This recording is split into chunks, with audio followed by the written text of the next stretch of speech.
2008년에 우리 아까 최정혁 교수께서 말씀하셨는데 2008년에 금융위기에 의해서 이제 도탄에 빠진 경제를 구하고자 이제 세계 정부와 중앙은행들이 다 금리는 0%를 만들고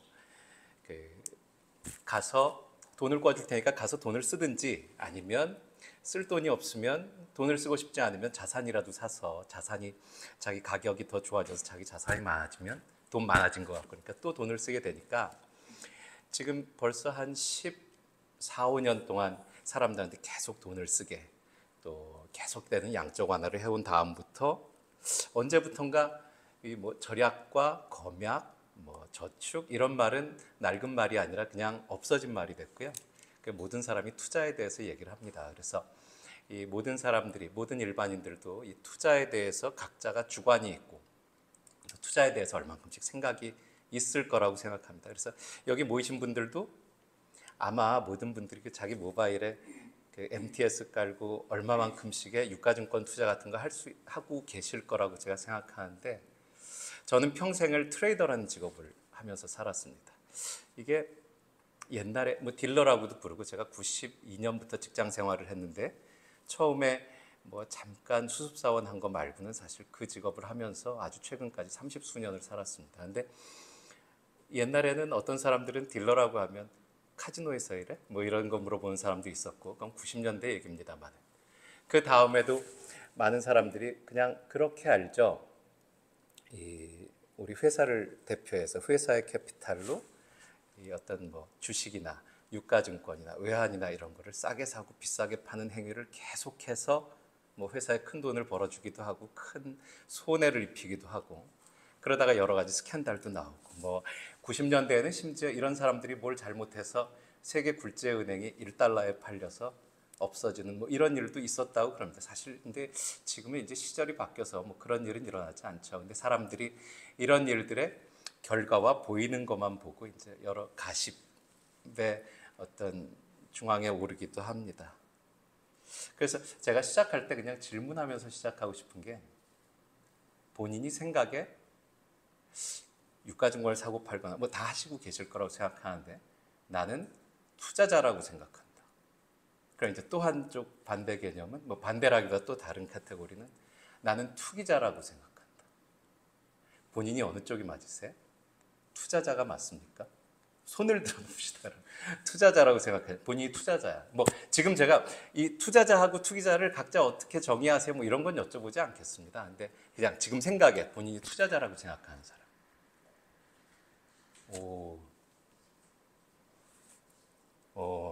다 왼쪽입니다. 왼쪽. 투기자라고 생각하는 사람. 오케이. 제가 지금은 여쭤보지 않고 끝날 때쯤 왜 그러시냐고 한번 다시 여쭤보겠습니다. 그러면 그 두 분들이 손을 안 드신 분은 뭡니까? 양다리. 오케이. 그것도 좋습니다. 근데 투자자와 투기자 둘 다 있는데 그러면 자기가 본인이 투자 결정을 하거나 투기가 됐든 투자가 됐든 결정을 할 때 자기가 위험 자산에 들어갈 때 어떤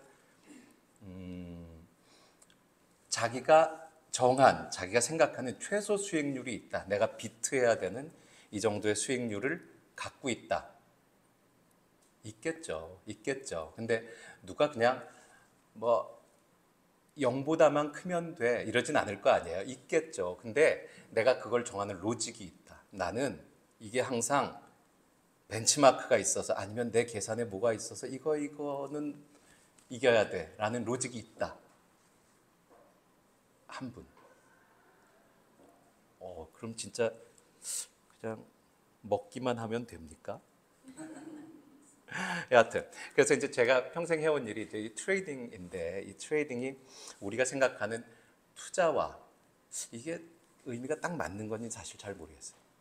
이게 투기, 투자, 운용, 매매 등등 사람들이 여러 말을 쓰는데 물론 이제 그게 딱 맞는지는 모르겠으나 제가 생각하기에는 이제 어떤 위험을 감수하고 자기가 수익을 금융상품을 통해서 이제 수익을 가지려 시도한다 이런 의미에서는 비슷한 것 같습니다. 그래서 제가 생각에는 그 의미가 딱 맞던 아니던 오늘 얘기가 이제 제가 커리어를 해온 것들, 트레이딩이라는 게 뭐고 그 사람들 뭐 하는 거고 사실 따지고 보면 뭔데 그리고 이제 그 사람들이 무슨 생각하고 일을 하는데 이게 이제 그 안에서 이 얘기에서 어떤 시사점을 받아가는지는 이제 뭐 각자의 몫으로 그냥 남기겠습니다. 우리가 왜 그런 적 있지 않습니까? 이렇게 비행기 타거나 이런데 옆자리에 앉은 사람이 명함 교환하자 그래요. 가끔. 그럼 저는 이제 옛날에 외국 회사를 오래 다녀서 이 회사 뭐 미디어에서 본 적 있다. 근데 뭐 하는 사람이냐? 뭐 그 안에서 무슨 일 하니? 당신이 하는 일하고 나하고는 관계가 있어? 뭐 이런 거 물어보고. 외국 회사니까 우리나라도 옛날에 90년대 말에 아픈 추억이 있으니까 이거 혹시 뭐 먹튀하는 외국 자본 아니야? 이런 거 물어보고 이런 사람들이 있었습니다. 그래서 제가 오늘 여기 이 청중이 그때 뵌 김 사장님이라고 생각하고 이렇게 얘기를 하면 아마 얘기가 될 것 같습니다. 제가 첫 번째 그림을 좀 이쁜 그림 하고 싶어서 아침에 바꿨는데 폰트가 밀렸어요. 부끄럽습니다. 제가 이제 뭐 이 회사를 다 다니긴 않았으되 제가 우리가 이제 금융기사들 보면은 이 해외 IB의 리포트에 따르면 뭐 유수의 투자은행들의 리포트에 따르면 뭐 이런 얘기들을 인용구로 많이 씁니다. 근데 그런 회사들을 제가 주로 거의 다녔는데 주로 유럽계 은행에서 일을 오래 했죠. 그리고 뭐 했냐고 물어보면 우리는 FICC 트레이더다 이렇게 얘기를 하는데 이게 이제 뭐 약자는 Fixed Income, Commodity, Currency, 어떤 사람들은 크레딧도 들었다고 얘기하고 그렇습니다. 근데 되게 이제 조금 들어보신 분들은 우리가 FICC 그러면 채권 딜러 하셨군요. 채권 트레이더셨네요. 뭐 이렇게도 얘기하고 그러는데 이제 생각하면 우리가 이제 그 유가증권 시장에서 흔히 접하는 주식은 기업 가치에 돈을 거시잖아요. 기업 가치. 이 기업 가치가 내가 생각하는 기업 가치하고 맞나? 이렇게 생각하고 돈을 거시는데 우리는 그 이전 단계들. 그러니까 뭐 경기 그 자체 아니면 뭐 이자율, 환율, 뭐 인플레이션 뭐 이런 것들이 이제 우리가 거래하고자 하는 것입니다. 그래서 어떤 사람들이 이건 거시경제를 거래한다고도 얘기하고 뭐 매크로라고도 얘기하고 뭐 그렇습니다. 그래서 이게 우리가 직접 거래하는 상품이 되면 그 상품은 뭐 채권, 외환, 뭐 외환 딜러 이런 거 이제 미디어에 자주 나오잖아요. 그리고 이제 그것에 관련된 파생 상품들 뭐 이런 것들입니다. 제가 그 외국 회사들 소위 이제 뭐 유수한 이제 외국계 투자은행에서 이런 트레이딩 이런 상품들을 트레이딩하는 이 한국 책임자로도 오래 일했고 또 아시아 지역 책임자로도 한동안 일을 했는데 제가 일한 기간에 외국 회사 아주 최근에는 이제 국내 증권사에서 이런 업무를 하는 국내 증권사에서 이거 담당 부사장으로 일했던 게 제 마지막 이력서의 마지막 줄입니다. 근데 해외 은행에서 일한 기간 동안 상당 기간을 우리 최정혁 교수님하고 옆자리에 앉아서 우리 동료로 전우로 같이 일했습니다. 최 교수님 옛날에 돈도 되게 잘 버시고 또 유명한 트레이더셨습니다. 반응이 별로 없으셔서 진짜인데 그게 근데 제가 이제 뭐 이 트레이딩 이런 얘기 넘어가기 전에 그런 거 잠깐 여쭤보겠습니다. 혹시 제가 이제 뭐 투자은행에서 일했다 이렇게 얘기를 하는데 투자은행이 뭐 하는 데인지 아십니까? 혹시 제가 반응이 있어야 조금 쉽게 얘기가 토요일 날 참 이 혹시 투자은행 어떤 데인지 아세요? 혹시 투자은행이 뭐 하는 데다? 한국으로 치면 사실 증권회사입니다. 이게 왜냐하면은 이게 우리가 투자은행 그러면 한국에서는 증권회사인데요. 물론 이제 우리나라 증권회사는 이 주식이나 이런 유가증권 브로커리지 하는 생각을 너무 많이 해서 사실 조금 다르긴 한데 외국에는 이 투자은행이라는 게 그냥 은행이라는 이름으로 이제 여러 가지 업무들을 합니다. 그러면 이제 걔네들은 이 얘기를 오래 하면 안 되는데 이제 걔네들은 기본적으로 은행이라는 이름만 걸어놓고 이 투자은행을 하겠다 이렇게 하면 감독기관에서 그걸 할 만한지 보고 그냥 하라 그럽니다. 그럼 걔네들은 은행의 투자은행 사업부인데 무슨 그룹 이렇게 하죠. 그래서 제가 일했던 데들이 다 뭐 인베스트먼트 뱅킹 그룹, 뭐 UBS 인베스트먼트 뱅킹 그룹, 크레딧 스위스 UBS 뭐 인베스트먼트 뱅킹 그룹 이렇게 됩니다. 근데 우리나라는 감독을 좀 쉽게 하려고 그랬던 것 같아요. 그래서 이거를 주로 이제 회사 하나를 따로 열게 하죠. 그래서 우리는 그게 같은 뭐 이게 뭐 아시는 분들은 아시겠지만 뭐 은행들 경업주의 뭐 전업주의 뭐 이런 거 있지 않습니까? 그래서 우리나라 증권회사가 합니다. 그러면 증권회사는 뭐 하는 데인지 아십니까? 뭐라고 말씀하시려고 그랬죠? 보고 있습니다. 예, 뭐라고 말씀하시려고 그랬죠? 증권회사 자기 계산 혹은 타인의 두 가지 건을 매일매일 발행, 뭐 이걸 업무. 맞습니다. 근데 사실 중요한 건 제가 이 발행 얘기를 듣고 싶었는데 감사합니다. 근데 아까 투자자라 그러셨죠, 본인이? 네, 맞습니다. 그것도 나중에 여쭤보겠습니다.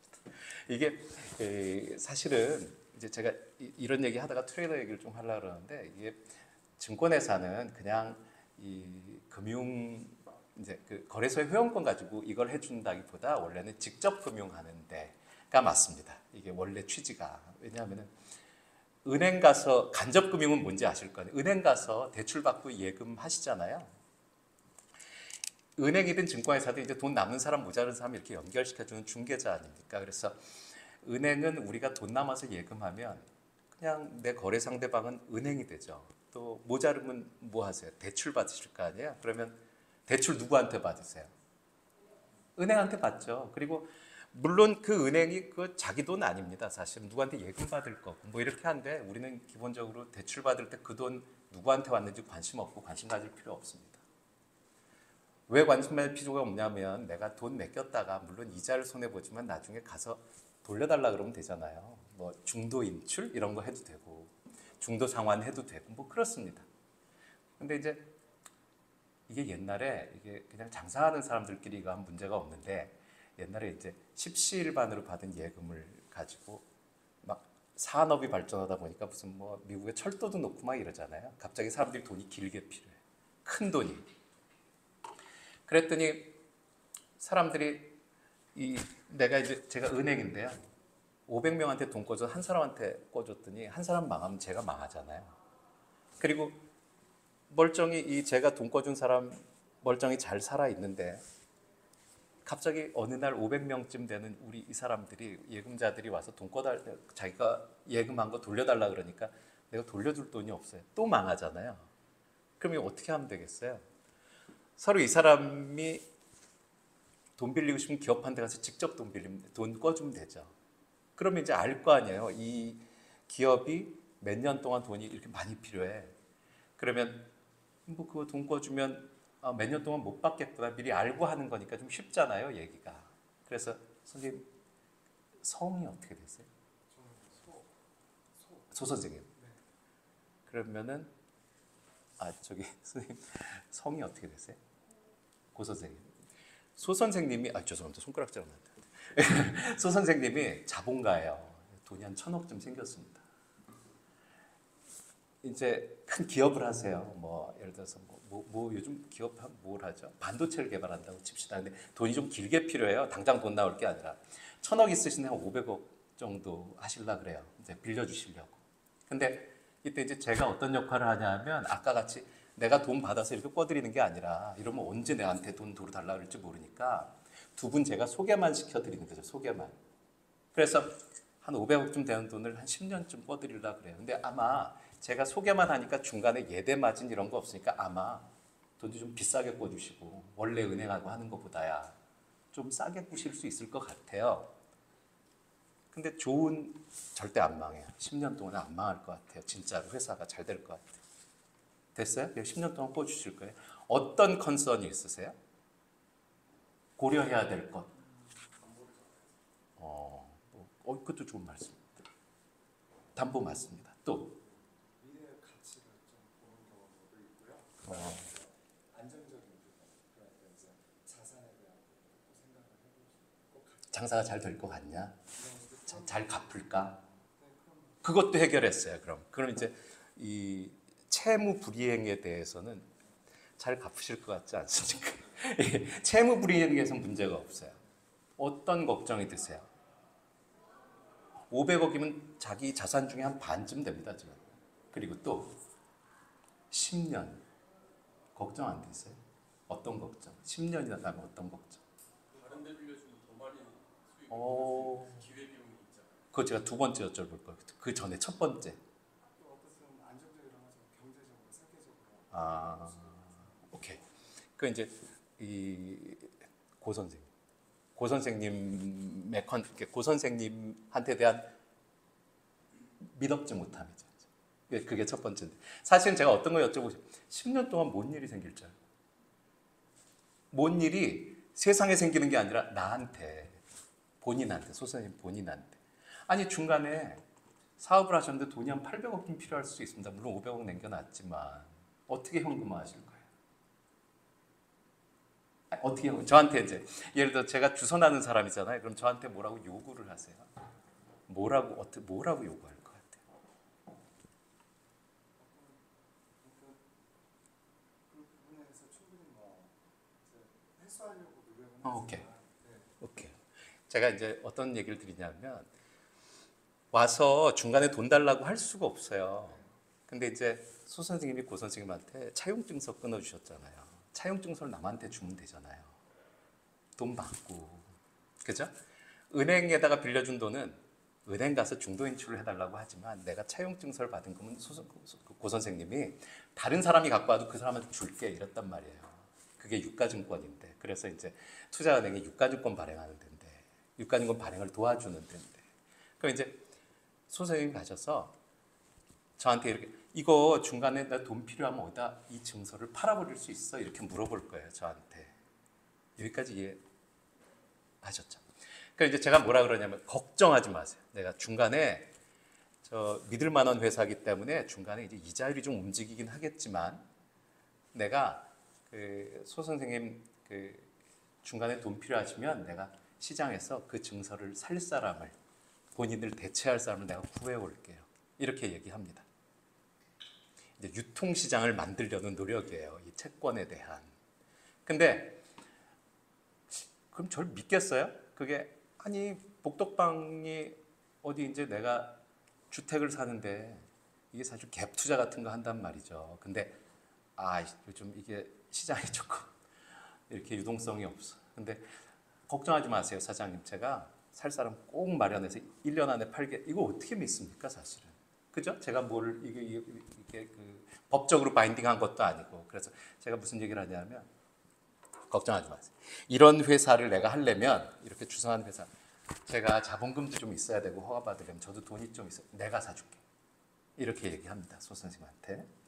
거기서 한 발 더 나가서 내가 사줄게라고 커미트를 딱 할 뿐만 아니라 우리 집 대문 앞에다가 우리 집 문 앞에 우리 집 웹사이트에 소 선생님이 가지신 그 고 선생님의 차용증서 이거를 갖고 오시면 내가 매일 얼마에 사줄지 써놔요. 거기다가. 그리고 혹시 이걸 사고 싶은 이 차용증서를 사고 싶은 어떤 사람들을 위해서 내가 얼마에 팔지도 써놔요. 그러니까 나 혼자 매수매도를 이렇게 써놓는 거예요. 그 대문에다가. 그럼 이제 제가 고 선생님한테 소 선생님한테 이 시장이 돼드린 거예요. 맨날 항상 이걸 처분할 수 있는 시장이. 그래서 원래는 시장을 딱 보면서 우리 집 대문에다가 사자 팔자를 이렇게 써놓는 그 사람이 트레이더고 딜러예요. 원래는.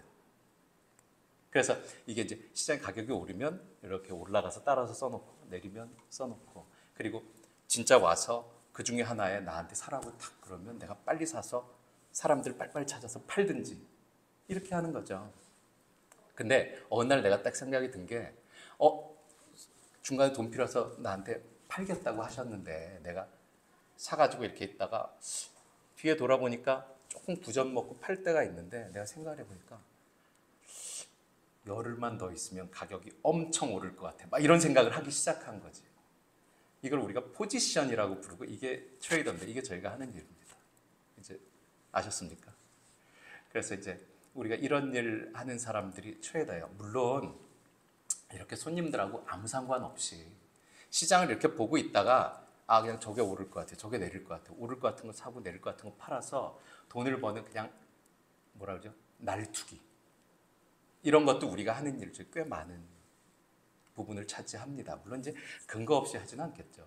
이게 뭐 제가 이제 애초에 운용이 뭐고 트레이딩이 뭐고 딜링이 뭐고 이런 얘기를 하려다 그러다가 이걸 너무 심각하게 얘기하면 막 위험 관리와 금융공학이 되고 너무 쉽게 얘기하면 뭐 이렇게 막 무용담 같이 돼서 제가 우리가 애초에 어떻게 시작한 거다 이런 걸 알려드리고 싶어서 하는 말씀입니다. 그다음 선생님. 죄송합니다. 어떻게 불러드리죠? 제가 어떤 선생님? 이 선생님? 네. 이 선생님. 오케이. 그리고 네. 김 선생님. 그럼 이제 또 이렇게 하겠습니다. 이 선생님은 아까 투자하셨고요. 이제 물려받으신 겁니다. 투자하셨고 이 선생님은 돈 꾸신 입장이에요. 꾸셨고 꿔주셨습니다. 뭐 그게 증서 형태로 할 수도 있고. 오케이. 고민이 또 생겼어요. 고민이 또 뭘까요? 투자하셨는데 무슨 고민이 있으세요? 투자하신 다음에. 여기가 파산하면 어떡하지? 그렇죠. 큰일 나죠. 그거 말고 또 다른 데 빌려줬으면 더 많은 수익을 오케이. 맞습니다. 그래서 예를 들어서 다른 데 빌려줄 수도 있고 저희가 이제 그래서 채권과 외환 그랬으니까 이제 얘를 주식으로 안 들고 채권으로 들겠습니다. 이제 금리가 충분히 올라서 나는 더 이상의 이자 수익을 얻을 수 없다고 생각해서 투자를 했는데 다른 데도 있고 사실은 또 한 가지 생각은 앞으로 금리가 금리가 더 오를 것 같은 거죠. 어떻게 생각할까? 그럼 어떤 생각이 드세요? 괜한 짓 한 거죠. 1년만 더 있을 걸. 아휴, 내가 어떻게 번 돈인데. 그렇잖아요. 그래서 그럼 이런 생각이 듭니다.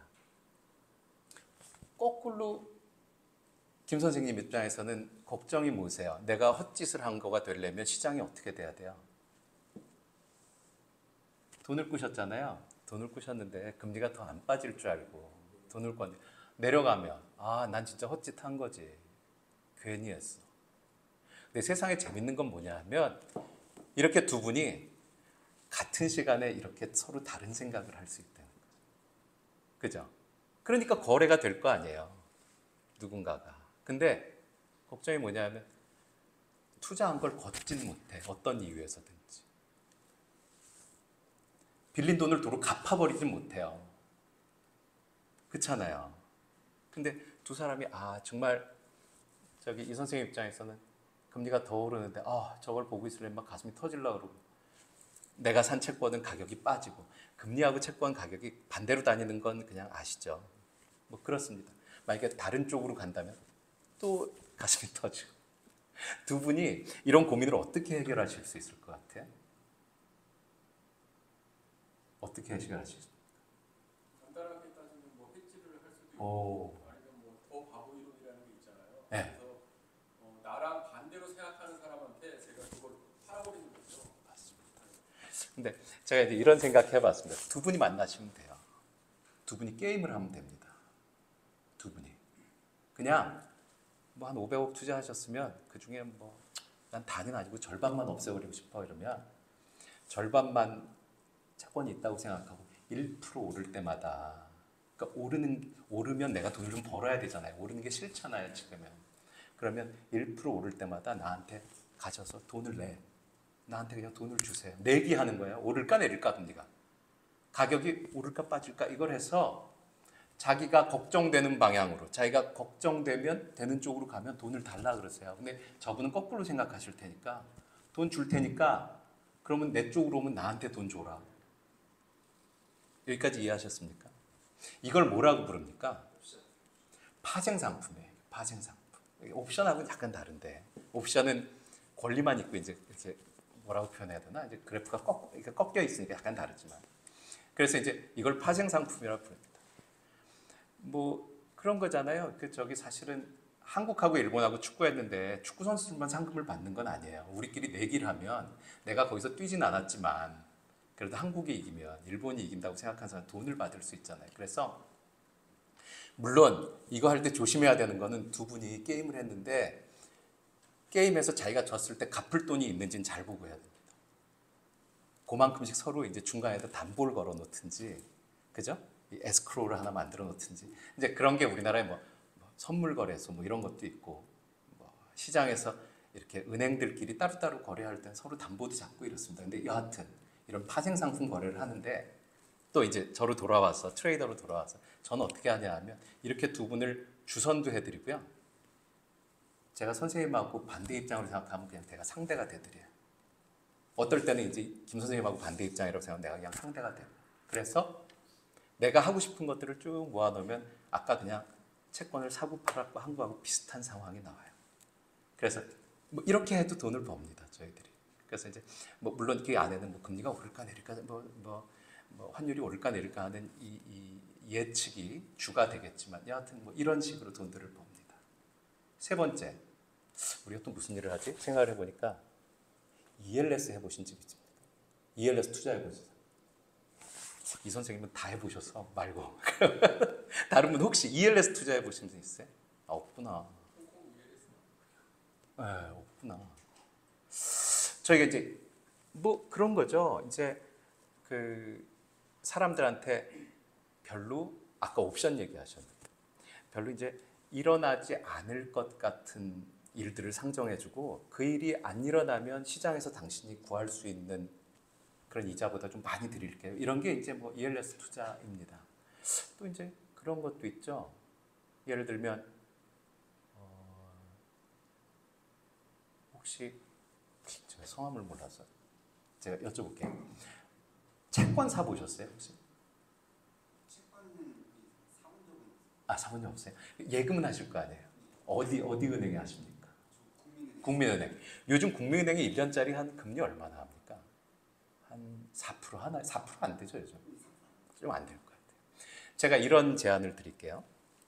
1년짜리 이제 국민은행 가셨는데 국민은행에서 뭐라 그러냐면 요즘 이제 조금 상황이 안 좋은 기업이 뭐가 있을까요? 이제 그 뭐 예를 들어 코로나 하고 나서 극장들 잘 안 가잖아요. 극장들. 그럼 이제 아마 CGV나 메가박스 같은 게 좀 어렵지 않을까 사정이. 뭐 그런 생각이 듭니다. 근데 제가 선생님한테 메가박스가 1년 동안 안 망하면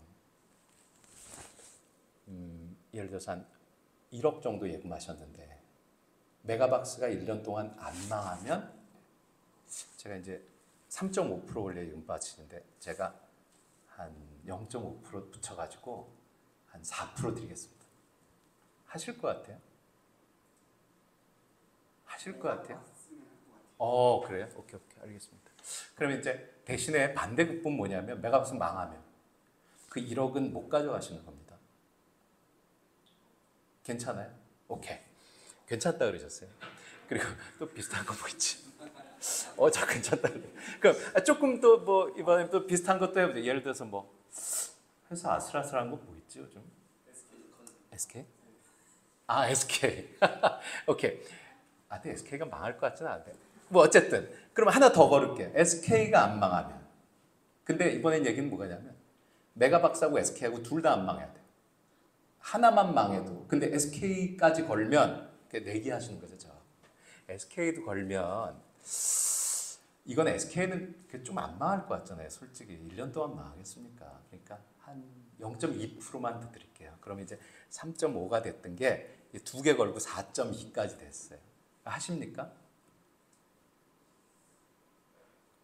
그건 안 할 것 같아요. 왜? 그걸 아니 그 사람이 가정사가 문제가 좀 생겼기로서니 그게 뭐 여담을 드린 말씀이 제가 무슨 말씀 드리는 거냐면 이제 우리가 이제 무슨 뭐 옵션이니 스왑이니 이런 것들 활용해서 이 일반 대중한테 상품을 만드는 사람이에요 트레이더들이.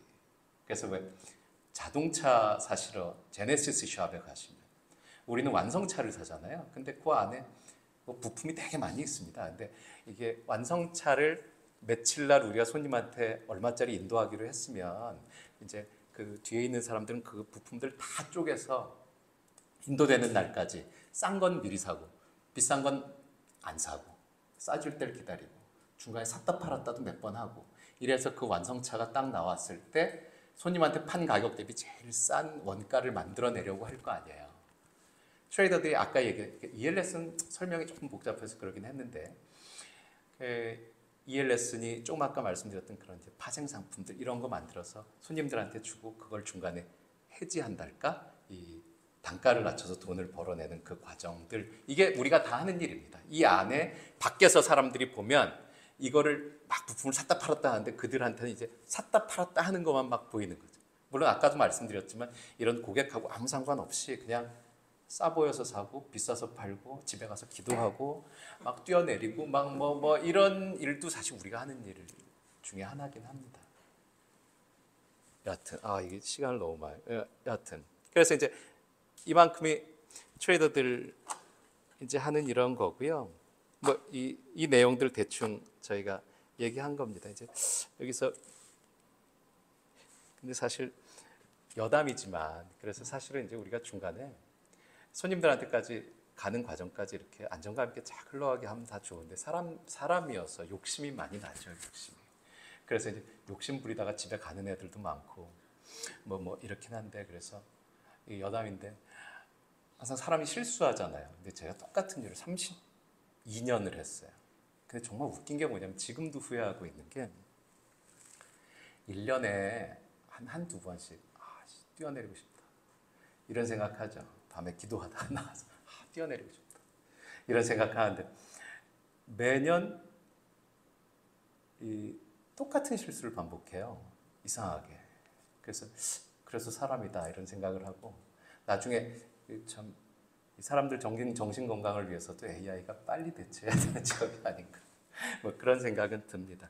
제가 이거는 써놓은 게 사실 별건 아닌데 그냥 포트폴리오라는 생각에서 쓴 겁니다.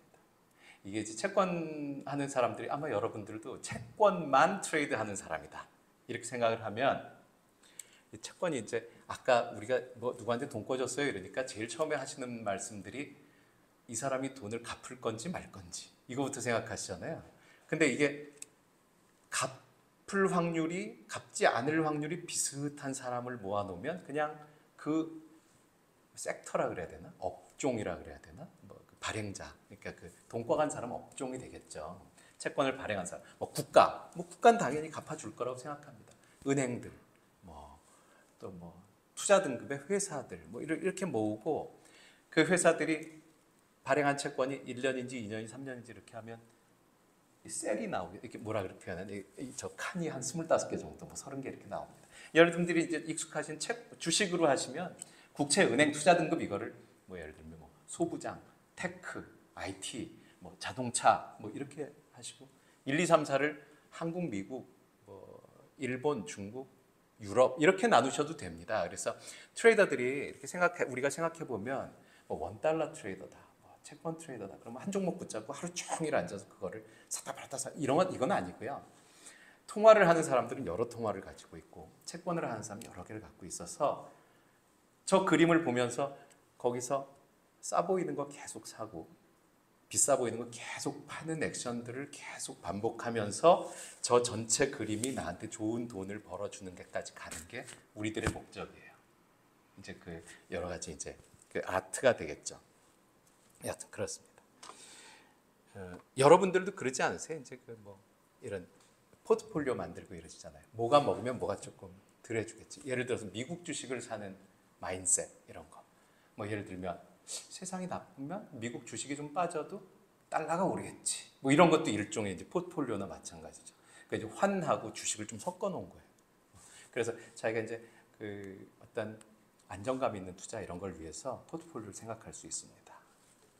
이거는 그리고 이제 제가 트레이더 오래 했는데 이제 그냥 운용하는 사람들 그걸 아까 누가 투자자라고 손 드신 분 중에 오케이 왜 투자해요 본인이 근데? 저는 약간 적금이고 그다음에 해외 주식 순 아. 그리고 제가 이제 솔직히 투기하기에는 제가 이제 세가 쓰는 그래서 그냥 이제 저는 약간 ETF 위주로 오케이. 그래서 투자자라고 생각했어요. 절대 안 망한다는 얘기네요. 절대 잃지 않는다. 그건 아니긴 한데 네. 근데 지금 미국 시장이 살짝 좋아서 지금 괜찮은 그래요? 그럼 아까 이 선생님 투기자라고. 네. 근데 사실 우리나라에 투기자란 말이 없어요. 보니까 투자자든 투자자인데 그 사람들이 우리나라는 좀 그런 것 같아요. 투자라는 말은 좋은 말, 투기는 나쁜 말. 그래서 투자자는 있고 투기자는 별로 없어요. 투기꾼만 있죠. 우리나라는 그런 것 같아요. 근데 그 나쁜 건가? 나쁜 거 아니라고 생각합니다. 왜 투기이세요, 본인은? 일단 그 주식은 위험 자산이기 때문에 가지고 있으면 가지고 있을수록 그 위험을 자기가 다 떠안는 거거든요. 그래서 일단 주식이라는 거 자체가 위험이기 때문에 이거는 짧게 가지고 있으면 짧게 가지고 있을수록 더 좋은 거예요. 그러니까 제 입장에서는. 그렇기 때문에 저는 이제 단기 매매 위주로 하고 중요한 거는 시장은 중요한 게 아니고 기업도 중요한 게 아니에요. 이게 내 자신이 어떤 사람인지를 알아야 되거든요.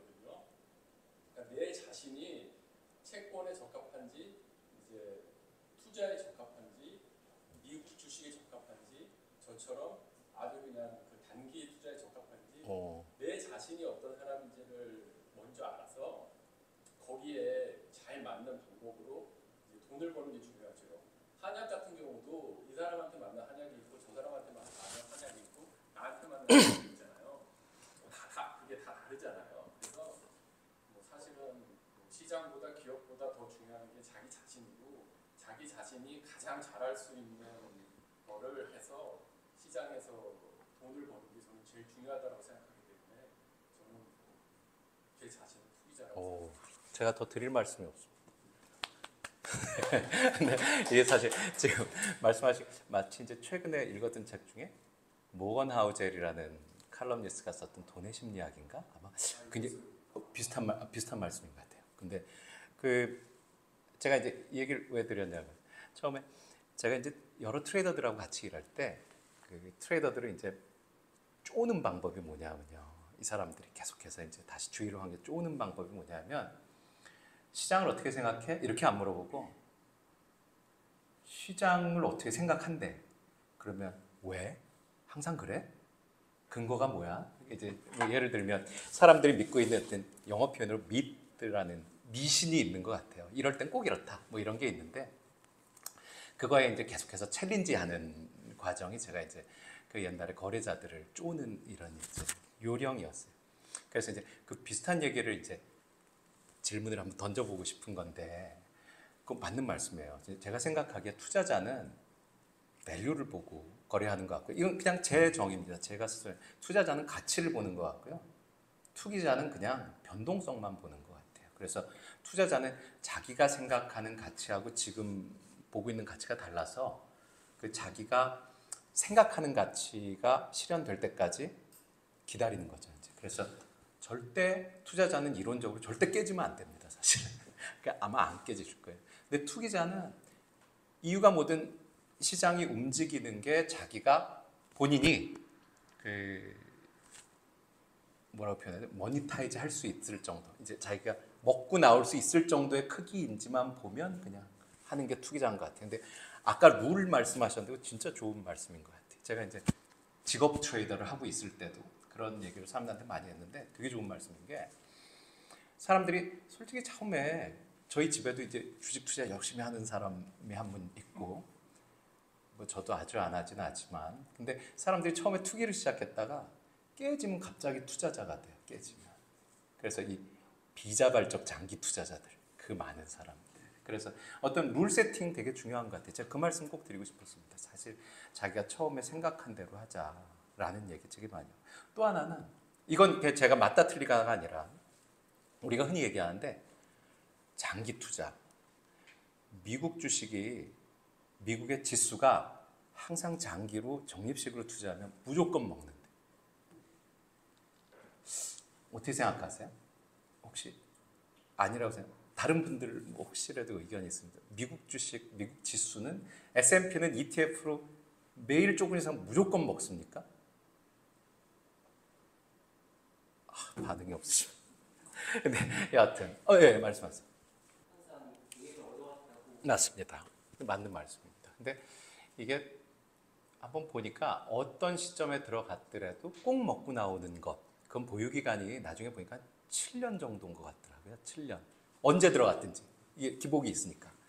근데 우리가 차트를 보면 분명히 우상향을 쫙 했고 연 한 10% 넘는 이것도 제 생각입니다. 그냥. 근데 그 시절에 그 시점에 본인들의 작은 비용을 다 비트했을까? 어떻게 잘 모르겠어요. 작은 비용을. 그 시절에 이자율을 계속해서 비트해 왔을까? 그것도 잘 모르겠어요. 모두가 7.5년 이상 할 준비가 돼 있을까? 그것도 잘 모르겠어요. 그리고 또 하나는 요즘 이제 뭐든지 AI가 하지 않습니까? 그래서 이 트레이딩 같은 것도 AI 시키려고 얼마나 많은 노력이 있었겠어요. 그 돈 많은 회사들이. 근데 아까 처음에 얘기한 예를 들어 마켓 메이킹, 예를 들어서 이제 손님들 주문을 받고 외환 이런 거, 그건 지금 한국에서도 합니다. 제가 데리고 있던 친구들도 그걸 하는데 이 외환 같은 거 마켓 메이킹 막 은행에 그 많은 사람들이 와서 환전하고 하는 거를 기계한테 받아서 그냥 커버하라고 시켜요. 손님이 사면 남 팔고 이렇게 하고 시키면 그건 사실 개인보다 기계가 훨씬 잘하는 경우가 많습니다. 근데 이 주식 뭐 무슨 사실은 요즘 뭐 비트코인 이런 거는 상당 부분이 사실 기계가 하는 거래가 굉장히 많긴 한데요. 굉장히 많은 부분이 이제 자기가 이제 전망을 가지고 뷰를 가지고 하는 소위 이제 proprietary trading 이런 거는 사실 기계가 하는 트레이드 알고리즘들이 아직까지는 크게 재미를 못 봅니다. 하이 프리퀀시 이런 건 재미를 좀 많이 보는 것 같아요. 그거는 누구보다도 그냥 빨리 접근하는 거, 빨리 접근해서 제일 좋은 효과를 받는 것. 근데 길게 보는 뷰 트레이드에 대해서는 아직까지는 사실 별 재미가 없어요. 근데 앞으로 AI라는 게 하면 AI는 그거는 지나간 과거의 데이터가 아니라 새로운 미래의 데이터를 자기가 예측하는 거라면서요. 그건 그럴 수 있을 것 같습니다. 근데 왜 지금까지 이런 우리가 이제 시스템 트레이딩 이런 게 계속 틀리냐면 백테스팅에 대한 맹신 때문에 그래. 옛날 게 맞다. 옛날 게 같은 확률로 되살아나겠다.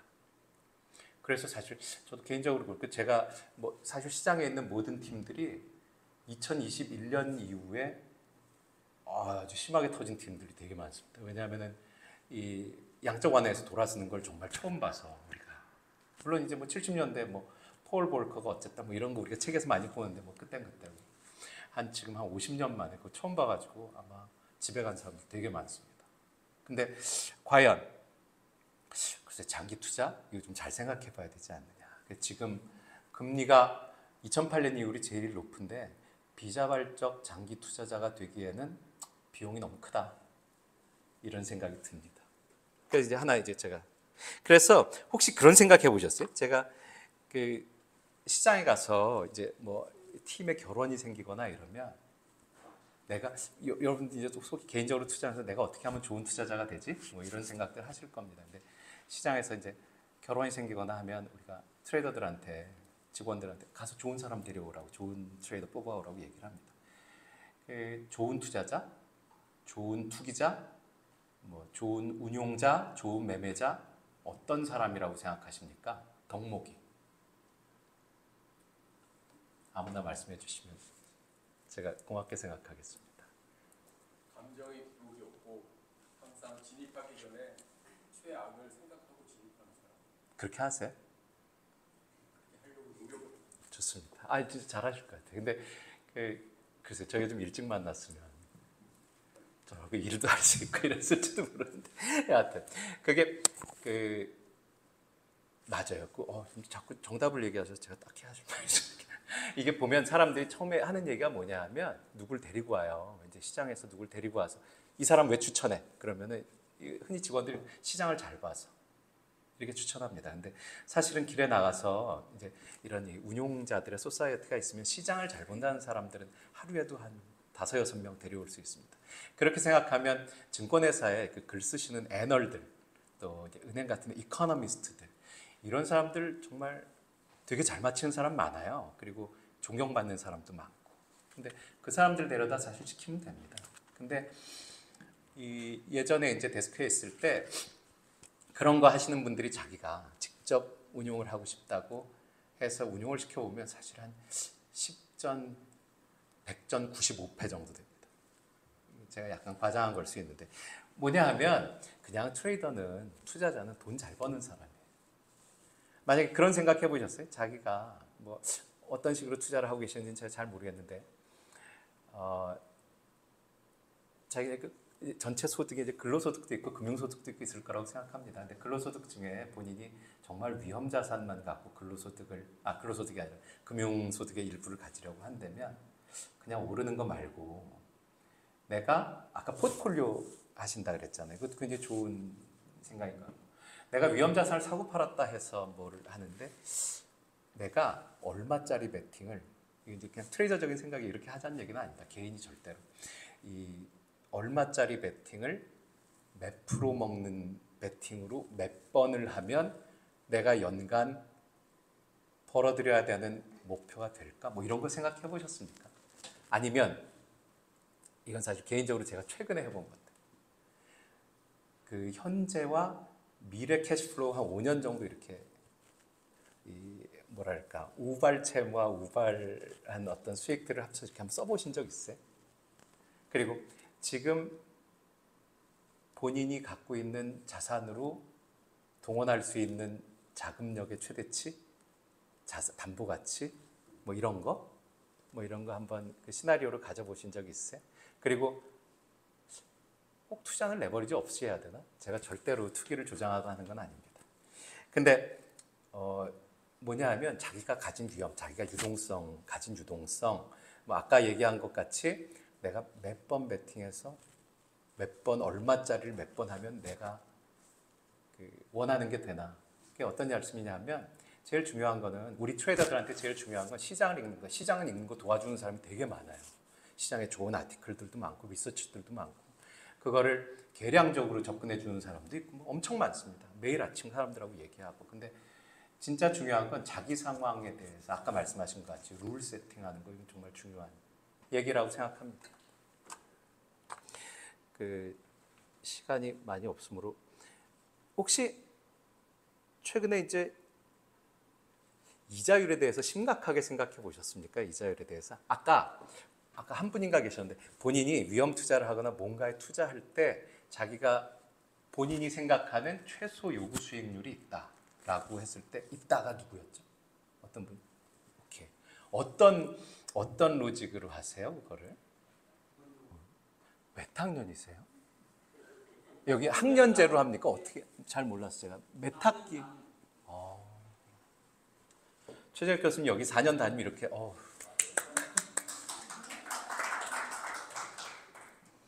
진짜 옛날에도 최 교수님 굉장히 유명한 트레이더였지만 제가 또 존경하게 됩니다.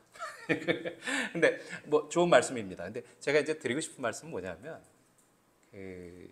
사실은 90년대에는 그런 줄 알았어요. 90년대에 제가 92년부터 트레이더를 했는데 90년대에는 이 이자율이란 것이 이제 시장에 자금의 수요와 공급이 모여서 그냥 결정하는 가격인 줄 알았어요. 그런 종속 변수인 줄 알았는데 이제는 사실은 경제를 경제 주체들이 결정하는 것이 아니라 그냥 정책이 결정하는 것 같아요. 그래서 옛날에는 자금이 어디서 와서 어디로 갔지? 뭐 90년대, 뭐 2000년대 초 이런데 이런 생각하면서 거래를 하다가 금융위기 이후로는 매일, 매 시간 그냥 중앙은행이 그들이 무슨 생각을 하고 있지? 어디로 끌고 가려는 거야? 그들이 지금 시장에 나오는 이런 현상을 어떻게 생각하고 있을까? 또 얘네들이 뭐라고 얘기를 하는데 그게 메시지가 뭘까? 이거 생각합니다.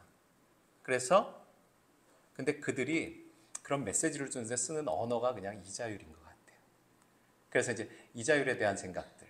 그 많은 정말 요즘 미디어를 보면 와 진짜 이 정도로 이렇게 전문적인 아티클들과 이 전문적인 기사들을 사람들이 다 알으라고 보내는 걸까라고 생각할 만큼 정말 그 리서치 페이퍼 수준의 그런 이제 그 글들이 그리고 그런 기사들이 정말 많이 나옵니다. 근데 이제 그것만 자기가 이해할 수 있어도 사실 본인이 갖고 있는 자산군을 움직이는데 굉장히 큰 도움이 되지 않을까 이런 생각이 듭니다. 근데 물론 이제 이자율을 보면 그냥 이자율이 높다 낮다 이것도 중요하지만 사실은 우리가 이자율, 채권 그러면 지금 사람들은 그 어떤 정보나 기사나 도서를 보면 그냥 채권이라는 새로운 뭐랄까 그냥 거래 가능한 상품 하나 정도로 생각하는 것 같아요.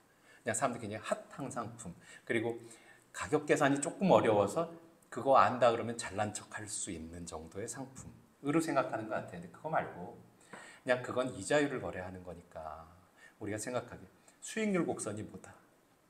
장단기 금리차가 이러면 사람들한테 이런 메시지가 있는 거다. 요즘 보니까 장단기 금리차가 옛날에는 장기 금리가 훨씬 낮았는데 조금 높아지더라. 왜 그런 것 같다. 이러면 정부가 무슨 얘기를 하더라. 한국은행도 무슨 얘기를 하더라. 한국은행은 금리가 내려야 될 것 같은데 시장에 나가면 사람들이 죽는다고 난리던데 왜 못 내릴까?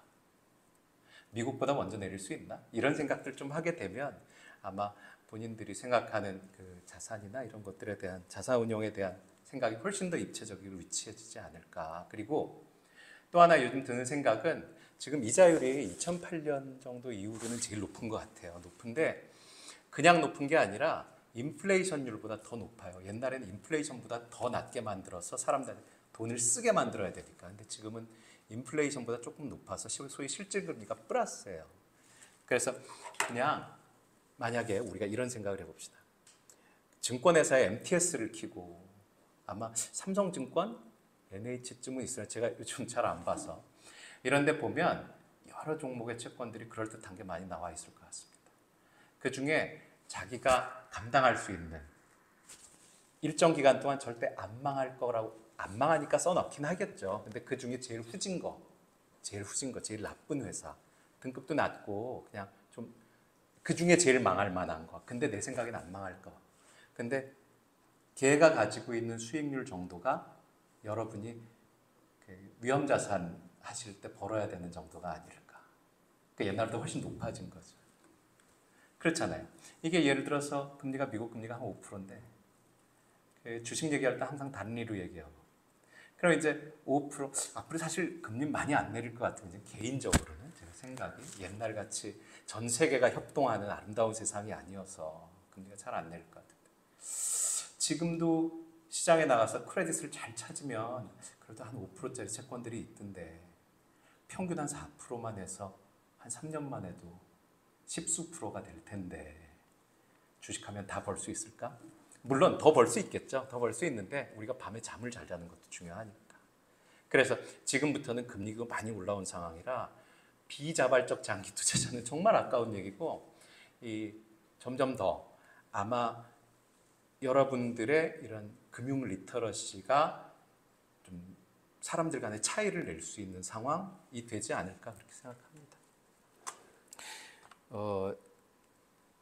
제가 마지막으로 드리고 싶은 말씀이 이제 여기 이제 이 전공이 이제 어떤 이 시장을 읽을 수 있는 이 리터러시에 대한 리터러시를 키워주는 이런 데라고 생각해요. 근데 얼마 전에 어떤 은퇴하신 꽤 유명한 자산운용사 CEO가 뭐라 그러냐면 전 국민이 주식 공부를 해야 된대.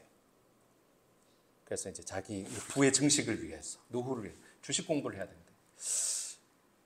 근데 사실 저는 약간 별로입니다. 이제 그분은 보니까 이렇게 막 그런 캠페인도 하고 이러시는데 좀 별로인 게 어느 시간에 뭐 자기 할 일도 있고 막 요즘 이게 정말 꼰대 같은 생각이라 비난받을지 모르겠는데 어떤 증권회사에서는 낮에 미국 주식을 거래하게 해줬더니 두 이제 애인이 만나서 요즘 너무 좋아. 왜? 무슨 증권회사에서 낮에 미국 주식 하게 해줘서 낮에 회사에서 안 졸아도 된대. 밤에 하느라고. 그거를 증권회사에서 막 그런 모르겠어요. 그러니까 제가 어떤 생각을 하냐면 모든 사람들이 주식 공부를 한다. 뭐 종목 공부를 한다. 이거는 사실 그 종목이 빠진 것이고요. 다음 달부터 아니면 그 시즌이 지나면 생각이 없는 얘기고 아까 탑다운 말씀하셨는데 우리가 탑다운해서 어떤 상황이 나도 이렇게 업데이트할 수 있고 따라다닐 수 있게 그게 이제 아까 얘기했던 이제 매크로에 대한 지식 또는 시장이 갖는 언어에 대한 지식 뭐 이런 거죠. 이제 그 매크로 중앙은행 이런 것들에 대한 지식 그리고 제가 두 번째로 꼭 얘기하고 싶은 거는 그래서 이제 우리가 뭘 치고받고 하는 거는 이제 이 기관들을 이겨보겠다고 하는 건데 사실 잘 이겨치겠습니까? 물론 더 잘하시는 분들도 있습니다. 요즘 개인. 근데 이 금융기관과 금융 서비스를 충분히 활용하고 있다고 생각하시는지 아니면 활용할 수 있는 준비가 되어 있다고 생각하시는지 예를 들어서 이제 이 MTS도 좀 찾아보고 사실 은행 다니시는 분 계십니까? 없습니다. 그래서 이제 사실은 이제 우리가 정보비대칭이 점점 더 없어져서 이제 간접금융하는 은행에서 받을 수 있는 서비스가 점점 줄어드는 것 같아요. 이렇게 우리의 효익이 그러니까 직접 금융기관, 증권회사 가서 어떤 서비스를 받을까 그것도 잘 봐야 되고 두 번째는 지금 이제 핀텍 이제 그 금융의 미래 이런 걸 보면 사람들이 항상 핀텍도 얘기하고 디지털이 어쩌고 이런 얘기를 하는데 그거보다 제가 제일 와닿는 말은 disintermediation이라는 건데 금융기관을 financial intermediary라고 부르잖아요. 이제 자금을 중개한다. 이래서 근데 disintermediation이라는 거는 금융기관의 서비스들이 전부 다 개인화돼요. 그들이 나한테 커스터마이즈도 해주고 그 많은 앱 베이스로 나의 투자를 그리고 나의 재무 환경을 설계도 해주고 막 어드바이스도 주고 막 도와줍니다. 이전까지 그 바보 같은 백테스팅으로 안 하고 AI로 하고 이런 데 되게 많더라고요. 근데 이 말씀 제가 이제 그 홍보대사는 아니고 절대로. 제가 이 말씀을 왜 드리냐면 우리가 앞으로 갖춰야 될 거는 읽을 수 있는 능력이잖아요. 시장이 어떻게 되든지. 그럼 이제 리터러시가 우리가 이제 굉장히 범용의 매크로한 지식들 이런 거하고 두 번째는 시장의 새로운 조류가 사람들한테 금융기관들이 아니면 금융 서비스를 위해서 이 디지털 세상이 어떻게 준비하고 있는지 잘 보고 그걸 이용하자. 그리고 그 가격은 점점 싸집니다. 최근에 이제 주변에 그런 사람들 되게 많은데 뭐 예를 들면 공모주 펀드 이런 것도 하시잖아요. 그런 거를 공모주 계좌로 누가 와서 얘기를 하는데 그거를 이제 증권회사하고 중간에 이 엑시큐션 해주는 이런 앱도 만들겠다. 뭐 등등. 아니면 그 어드바이스 하는 앱도 만들겠다. 어떤 레벨에서 우리 이제 금융 소비자 레벨에서 아니면 프라이빗 뱅커 레벨에서 프라이빗 뱅커들이 들고 다니면서 사람들한테 얘기할 때 그건 조금 더 전문적인 시스템이 되겠죠.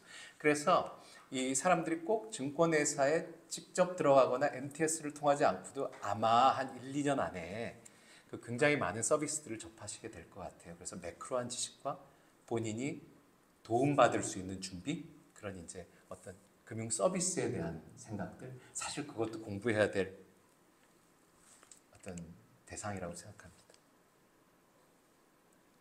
혹시 식사 시간이 돼서 회식하러 질문 있으시면 이럴 때 누가 질문하면 혼납니까? 다른 분들한테? 말씀해 주세요. 이렇게 아닙니까? 그만하란 말씀이었습니까? 이거 그냥 뭐좀 개인적으로 궁금해서 선생님의 그냥 뷰를 좀 듣고 싶은데 그 엔화로 미국 국채 투자하는 거에 대해서 좀 어떻게 개인적으로 그냥 생각하시는지 좀 말씀해 주세요. 아니 개인적으로는 아니고 꼭 그러셔야 될 이유가 있어요. 왜 엔화로 투자해야 돼? 그럼 그냥 엔화를 사서 엔화 리츠를 사든지 그냥 그런 거 아닙니까? 이게 이제 미국채를 투자하는데 글쎄요, 미국채를 투자하는데 미국채가 강해졌어. 근데 좀 안 맞는 것 같아요. 제가 옛날에는 그냥 이거 이제 그냥 막 생각해 보면 옛날에는 이제 그 미국 금리가 빠지면요, 그 뭐라 그러지? 달러가 좀 약해지고 엔화가 강해졌습니다. 그래서 이제 예를 들어서 그 처음에 KB에서 사시나요? KB에 있나요? KB 자산에 있는 건가요? 그 네. 상품이? 네. 근데 이제 생각에 그게 아마 그런 것 같아요. 그들이 생각에는 그 미국 금리가 빠지면 미국 채권이 강해지면 그걸로 먹고 그렇죠. 그러면 엔화가 좋아져서 근데 미국하고 일본의 금리 차로 달러 엔이 결정되는 세상은 약간 지났어요. 그건 아마 그냥 미국이 지금 달러가 강한 건 미국이 좋아서 그래요. 사람들이 달러를 갖고 싶어서 미국만 좋아서 그냥 그래서 그런 것 같습니다. 개인적으로는 별로예요. 그게 제 생각입니다. 제 생각입니다. 혹시 다른 분? 네. 두 가지만 질문을 드리겠습니다. 일단 나중에 전화 주세요. 근데 첫 번째는 그 ETF 얘기는 맞아요. 그 아까 말씀하신 것 같이 ETF는 계속 이제 이 채권을 사고 팔아서 계속 이제 편입을 시켜서 같은 듀레이션을 계속 유지를 하죠. 그러면 트레이딩 하라는 말씀이 맞고요. 근데 트레이딩을 하지만 그래도 뭐 캐리는 똑같이 있습니다. 사실 그 중에 그래서 이게 그냥 뭐랄까. 근데 그거는 본인의 목적에 따랐죠. 이제 왜냐하면은 이제 채권이라는 이 하나는 인덱스를 투자하시는 거니까 채권이라는 자산군에 이제 돈을 거시는 건지 아니면 알채권을 한다는 거는 일정 기간 시간에 내가 이 그냥 뭐랄까 물론 이자율에 대한 어떤 뷰 플러스 내가 가진 돈의 타임 밸류를 그럼 가지시고 싶은 거잖아요. 그러니까 약간 다르죠. 하나는 채권을 이제 내가 자금을 웨어하우싱하는 이제 타임 밸류적인 관점에서 더 많이 보느냐, 아니면 채권이라는 자산군, 다른 이제 주식이나 다른 자산군보다 더 아웃퍼폼할 걸로 보느냐 하는 그냥 그런 관점이지. 그게 뭐 그걸 개발한 사람이 ETF를 출시한 이유가 이거다라고 얘기하기는 좀 어렵죠. 그래서 이제 본인 마음이고.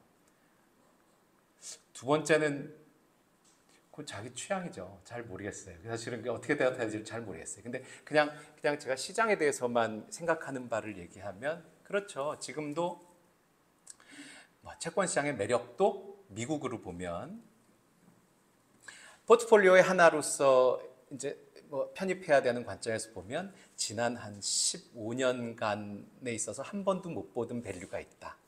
그래서 이제 항상 시간차를 메꿀 수 있는 좋은 포트폴리오가 됐다. 계좌가 지금은 이 인플레이션을 감안한 이 소위 이제 정의 실질 금리 상태이기 때문에 아마 이걸 무시하면 사람들 되게 힘들 거다 하는 거. 근데 그냥 또 시장으로 보면 그냥 근데 우리가 또 조금 공부를 해보시면 이자율 그러면 그냥 국채 이자율을 보진 않아요. 개인적인 투자를 할 때 아까도 말씀드렸듯이 빚이 있는 사람은 자기 그 대출 이자율이 제일 이겨야 되는 그걸 거고 아니면 뭐 본인이 대출 이자가 낮아서 그거보다 더 나은 투자 안에 할 수 있으면 금리 자산으로 아까 얘기했듯이 어떤 이제 이 신용 자산이 있을 때 그러면 이제 그거겠는데 지금 현재 상태로 보면 그 신용 금리를 이게 금리 어떤 이제 아까 우리가 얘기했던 그 신용 자산의 금리 전체 뭐 5%다 이건 아직도 그래도 높거나 괜찮은 수준인데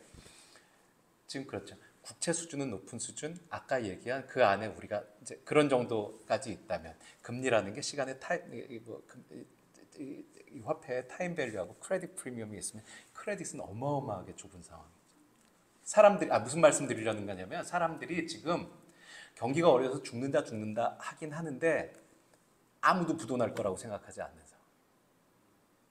실제로 미국의 투자 등급 채권은 몇 년부터더라? 한 번도 부도난 적이 없어요. 나라가 막아줘서. 우리나라도 굉장히 오랫동안 투자 등급 채권이 막아요. 사람들이 죽는다 그러면 뭐 우리 가서 가상금리 받는 거 있잖아요. 대출할 때 올라가야 되잖아요. 근데 이 회사채 시장에 있는 가상금리는 사상 최저치에 가깝습니다. 왜 그럴까? 나중에 판단해 보십시오. 왜 그럴까? 그래서 사실 사람들이 이제 심리적으로 무너질까봐 작년에 뭐 증권회사 PF가 어떻고 심리적으로 무너질까봐 이제 정부가 다 막아줘서 그래요. 그게 어떻게 될까? 관심사입니다. 혹시 질문 없으시면 네. 지금 미국 부채를 작년에 좀 투자를 했거든요. 네. 근데 이제 올해 들어서 추천을 받아서 투자를 했거든요. 근데 어쨌든 저 나름대로는 그래도 안전한 자산이기도 하고. 몇 년짜리 하셨는데요? 20-30년. 미치겠다. 근데 지금까지는 뭐 과정은 좋은데 결과물도 좋기는 한데 지속적으로 그게 투자가 좋을지 그냥 흐름에서. 이것도 제가 그냥 개인적으로 말씀드려요. 정말 개인적으로. 근데 그냥 정말 개인적인 얘기입니다. 근데 사실 그 채권 금리가 많이 오르고 나서 지난 한 2022년 3년에 개인들이 산 채권의 양을 보면 한국 채권, 외국 채권이건 간에 증권회사에서 판 채권의 양을 보면 그 이전에 예를 들어서 2020년 이전에 팔았던 연간 채권 뭐 판매량의 뭐 한 몇 배 될 겁니다. 몇 배. 근데 금리가 굉장히 많이 올랐다고. 근데 우리나라 투자자들이 화끈하잖아요, 사람들이.